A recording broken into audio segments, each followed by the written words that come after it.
Para otros colombianos, muchos también, Uribe es un criminal, el promotor del paramilitarismo, un aliado del narcotráfico y el principal arquitecto del entramado narcoparamilitar que infiltró la política y las instituciones del país. Y desean fervientemente verlo tras las rejas. Hace 16 años nos están jodiendo y estamos hartos. Por eso estamos hoy acá, diciéndole no más Uribe, no más impunidad. ¡Fuera!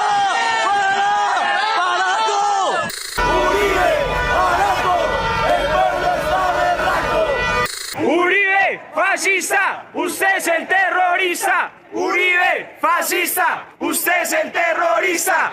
Y por lo que parece, son estos últimos los que están más cerca de ver cumplido su deseo. La Corte Suprema de Justicia decretó prisión domiciliaria preventiva contra el expresidente por su presunta manipulación de testigos y fraude procesal durante una investigación sobre paramilitarismo. El hoy senador habría presionado a exparamilitares para que cambiaran sus versiones en procesos judiciales que pudieran salpicarlo. No es la única causa activa en su contra, pero sí la que de momento ha llegado más lejos.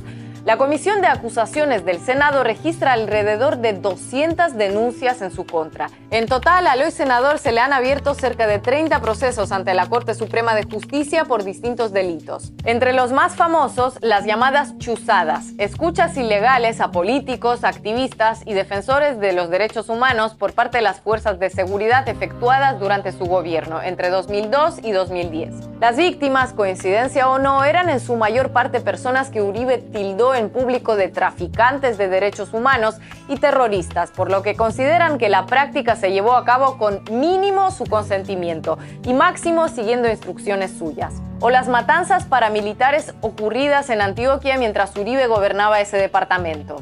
Uno de los primeros en denunciar la supuesta alianza entre esos escuadrones de la muerte y el ejército con la aprobación del gobernador fue asesinado poco después. Uno de los testigos de primera mano, paramilitar, cayó abatido a balazos frente a su casa mientras cumplía arresto domiciliario. Pero fuera de Colombia, los desencuentros de Álvaro Uribe con la justicia de su país y la siniestra fama que lo acompaña desde sus inicios en política son relativamente poco conocidos. Apuntes de su biografía que serían sabidos al detalle por toda la opinión pública hispanoparlante del mundo entero de ser otros sus protagonistas, en su caso nunca han sido motivo de grandes portadas, programas de tertulia, ni mucho menos parte del debate político interno de otros países o motivo de declaración conjunta en el Parlamento Europeo.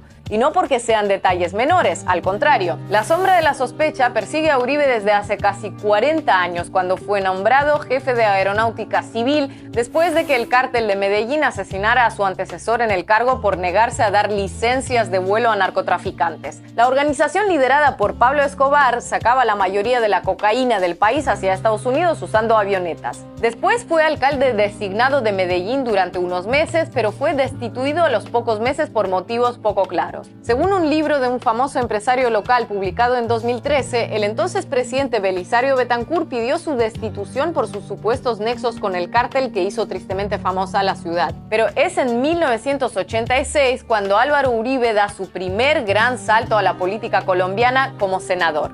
Durante su desempeño en ese cargo, en 1991, fue incluido en una lista de funcionarios sospechosos de alianza con el narcotráfico dentro de un informe elaborado por la inteligencia militar estadounidense. El cargo que lo catapultó a la presidencia fue el de gobernador de Antioquia, donde se granjeó fama de gestor eficiente. Algunos habitantes de Medellín todavía hoy lo consideran el auténtico benefactor de la ciudad en esos años, aunque no fuera su alcalde. Sin embargo, otros lo recuerdan por su decidido apoyo a las convivir en esa región, que muchos consideran germen o vitamina del paramilitarismo. Estas asociaciones de autodefensa, que en el papel eran cooperativas vecinales de vigilancia contra guerrillas y otros grupos armados, terminaron cooperando, integrando o directamente conformándose como grupos paramilitares, responsables de numerosas masacres de civiles en esos años y en los que vendrían. Porque tanto partidarios como detractores de Uribe a la hora de analizar su figura se centran sobre todo en sus 8 años al frente de la presidencia de Colombia, Años en los que, y en esto ambos enfoques coinciden, Colombia cambió. La discusión irreconciliable es si cambió para bien o para mal. En 2002, cuando Uribe llegó al Palacio de Nariño, Colombia era prácticamente un estado fallido. Las FARC, el ELN y otros grupos armados alzados contra las autoridades controlaban casi el 40% del territorio nacional. Los secuestros eran noticia cotidiana, así como los combates, los desplazamientos y las masacres de civiles. Millones de colombianos no podían salir de sus ciudades hacia otros lugares con tranquilidad. En ocasiones, ni siquiera de sus barrios. Durante los siguientes años, el Estado fue paulatinamente recuperando el control del país. O mejor dicho, las guerrillas fueron perdiendo terreno, que no es lo mismo. Y el matiz aquí es importante, porque en el conflicto colombiano siempre se habla de tres actores, es decir, de guerrillas, paramilitarismo y Estado. Algo que no es estrictamente falso, pero la realidad en el terreno es que realmente solo hubo dos. Y aunque esa realidad no es algo que se creara durante el gobierno de Uribe, lo cierto es que en su etapa presidencial se afianzó hasta extremos nunca antes vistos. Ante la incapacidad y debilidad del Estado para enfrentar por sí solo a una insurgencia alzada en armas desde hacía décadas, que con sus acciones violentas e indiscriminadas ganaba terreno cada día, las autoridades fueron más que permisivas con el enemigo natural de los guerrilleros, los paramilitares. Lo que empezó con un dejar hacer el trabajo sucio a los paracos para que las masacres, torturas y descuartizamientos de civiles no salpicaran al ejército, muy pronto derivó en una estrecha colaboración entre ambos y por evitar salpicarse,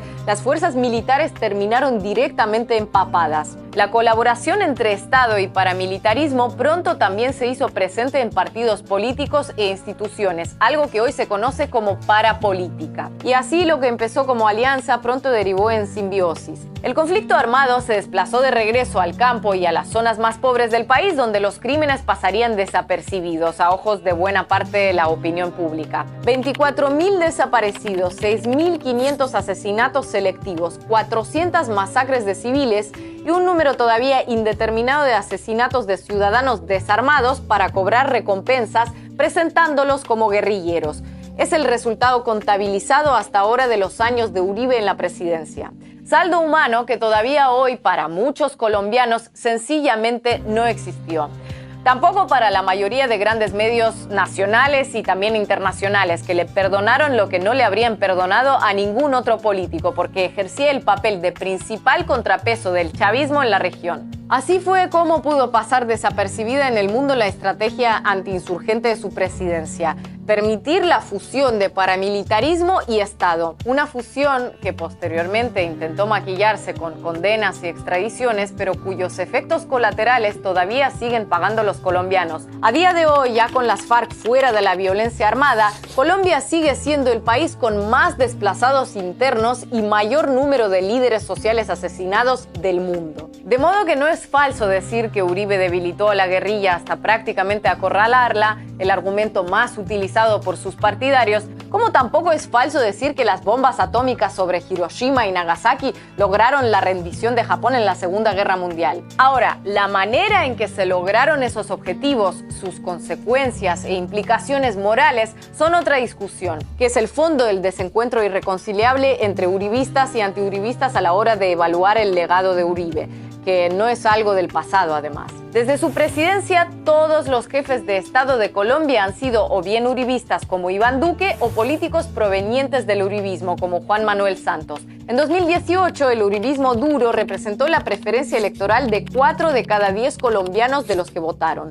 1 de cada 5 del total de colombianos, incluyendo a los que no votaron. La principal fuerza electoral de una Colombia políticamente atomizada.